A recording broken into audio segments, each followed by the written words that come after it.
Hello everyone. Today we will discuss about cranial nerves. This is not a very new topic. This we all have heard sometime. But I am here to just give a brief and very important thing which we should know about cranial nerves. What are cranial nerves? That are the 12 pairs of nerve that rise directly from the brain and brainstem and supply to the head and neck. Supplies to the head and neck with an exception, that is nerve number 10. There are 12 pairs. Among them, cranial nerve number 10, it supplies to other parts of the body also apart from head and neck, which we will discuss later in our video. It transfers the motor and sensory information. So to know more about cranial nerve, we should have the basic general knowledge about the nervous system. Nervous system is divided into central nervous system and peripheral nervous system. Central nervous system consists of the brain and the spinal cord, and peripheral nervous system is again divided into somatic and autonomic. Then there is afferent and efferent. What are these?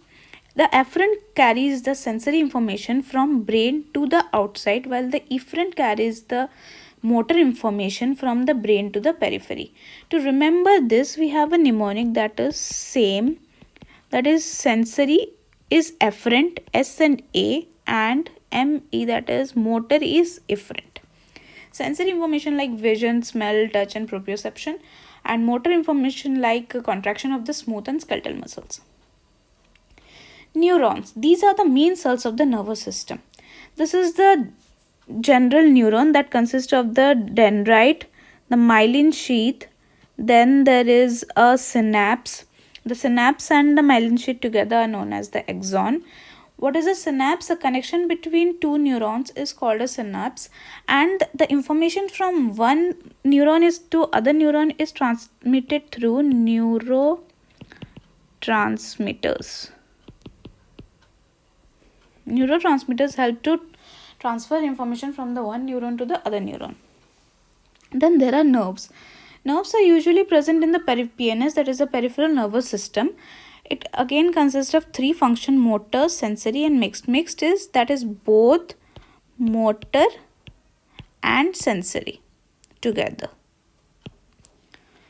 So nerves are of two types, that is cranial nerves and spinal nerves. The cranial nerves exit from the skull and innervates the head and neck, while the spinal nerve it exits from the spinal cord and innervates the rest of the body. With here in the cranial nerves, as I have discussed earlier, along with head and neck there is an exception, that is cranial nerve number 10. There are 12 pairs of cranial nerves: olfactory, optic, oculomotor, trochlear, trigeminal, abducens, facial, vestibulocochlear, glossopharyngeal, vagus, accessory and hypoglossal. We all know this. To remember this, there is again another mnemonic. On occasion of a trusty truck acts funny, very good vehicle anyhow. There are various more mnemonics which you can search in net, but this one I like to remember. And about the function, that is, some say marry money, but my brother says big brain matter more. That is, when it comes to S, that is sensory in function, that is olfactory nerve is sensory in function. When it comes to M, that is motor in function, that is oculomotor is motor in function. And when it comes to B, that is both sensory and motor. For example, trigeminal is having mixed type of function, that is both sensory and motor. Now specifically about each type of nerve, I will not discuss much. There is lot to discuss about each nerve, but these are the basics. What is the function of olfactory nerve? The first one is the olfactory nerve. The function is sensory function, that is to smell, and it arises from the primary olfactory cortex. This we have to remember. The olfactory nerve arises from the primary olfactory cortex and innervates. That means it supplies to the superior part of the nasal cavity.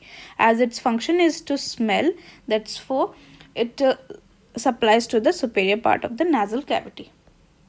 The optic nerve. Optic nerve is also sensory in function, and it is helpful in vision. It emerges from the retina of the eye and passes from the optic canal. The innervation is the lateral rectus muscle.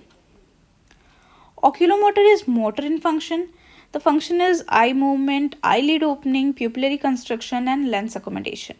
It arises from the ventral midbrain. It innervates four muscles, that is the levator palpebrae superioris, superior rectus muscle, medial rectus muscle, inferior rectus muscle.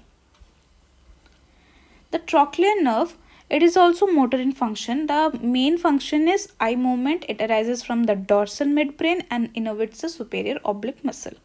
The innervations and arises from these two we have to remember. We don't have any other choice.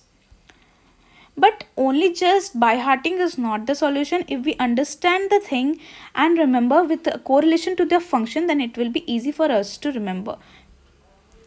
Trigeminal nerve, it is mixed in function, that is both motor and sensory. The function of the sensory part is facial sensation, somatosensation to the anterior two-thirds of the tongue, and motor is to open and close the jaw.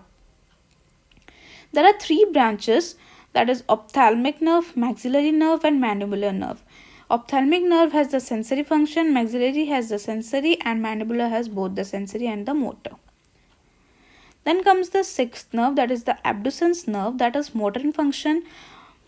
Function is the eye movement. It arises from the superior orbital muscle and innervates the lateral rectus muscle. The abducens nerve, it innervates the lateral rectus muscle, while here we find there are the other three, superior, medial, and inferior rectus muscle, that are innervated by the oculomotor nerve. The seventh is the facial nerve. It is a very important nerve as it is mixed nerve, that is both motor and sensory. Motor functions as a facial expression, controls the facial expression, lacrimation and salivation. The sensory function is taste to the anterior two-thirds of the tongue. It arises from the pons, but it innervates two branches, that is intracranial branch and extracranial branch. Intracranial branch is greater petrosal nerve, stapedius nerve, cauda tympani, and extracranial branches are five, that are temporal, zygomatic, buccal, mandibular, and cervical. The function of the extracranial branches are first, these are helpful in smiling and frowning. Vestibular cochlear. It is sensory in function.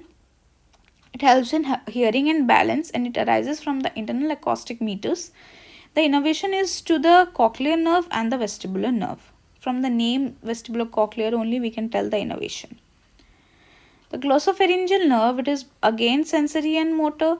The sensory function is somatosensation and taste to the posterior one-third of the tongue, and motor function is the swallowing.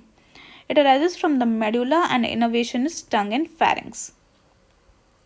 Vagus nerve, it is again sensory and motor, and it is the only cranial nerve that extends beyond the head and neck. That is, it's apart from head and neck, it supplies to the other part of the bodies too. The sensory function is that it supplies the taste to the epiglottis. Yes, supplies, it is something new which we have not heard, that is, it supplies taste to the epiglottis. The epiglottis also gets a taste. The motor function is talking, coughing, and swallowing. It emerges from the medulla. Innervation. Muscles of the pharynx and larynx, heart, lungs, abdominal organs. This is the motor, and thoracic and abdominal organs. That is the sensory. Then comes the accessory nerve. That is motor. A motor function is shoulder shrugging and head turning. It arises from the enters the skull from the foramen magnum. It innervates the trapezius and sternocleidomastoideus muscle, as the function is shoulder shrugging and head turning. The last one and the final one, 12th one, is the hypoglossal nerve, that has the motor function and is responsible for the tongue movement. It arises from the medulla and innervates the muscle of the tongue. So these were the 12 nerves, the innervations, where they supply, where they arise from, and their functions. These are the basic and important thing which we should know about cranial nerves, and I hope you remember all of these. Thank you.